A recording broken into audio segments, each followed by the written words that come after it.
একদিন গ্রামের প্রবীণ বয়স্ক চৌকিদার অম্বিকাচরণ বাগদি মাকে জিজ্ঞাসা করেছিলেন, লোকে তোমাকে দেবী ভগবতী কত কি বলে, আমি তো কিছু বুঝতে পারি না। মা তাকে উত্তর দেন, তোমার বোঝার দরকারই নেই, তুমি আমার অম্বিকা দাদা আর আমি তোমার সারদা বোন। অম্বিকাদার মতো এমন আরও অনেকে ছিলেন যারা মাকে দেখে কিছুই বুঝে উঠতে পারেননি। মা চিরকাল তাদের কাছে যেমন ছিলেন তেমনই রয়ে গিয়েছিলেন। মাসি, পিসি, দিদি, তাদের কেউ তাকে অম্বিকাদার মতো প্রশ্ন করলে মা বলতেন, নাইবা বুঝলে, তোমরা আমার সখা, আমার সখী।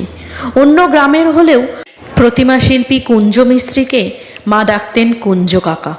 তিনি এলে মা সাদরে আপ্যায়ন করতেন। 1916 সালে জয়রামবাটিতে মা নতুন বাড়ি হওয়ার সময় কাছাকাছি শিরোমণিপুর গ্রামের বহু মুসলমানকে বাড়ি নির্মাণের কাজে লাগানো হয়। এদেরই একজন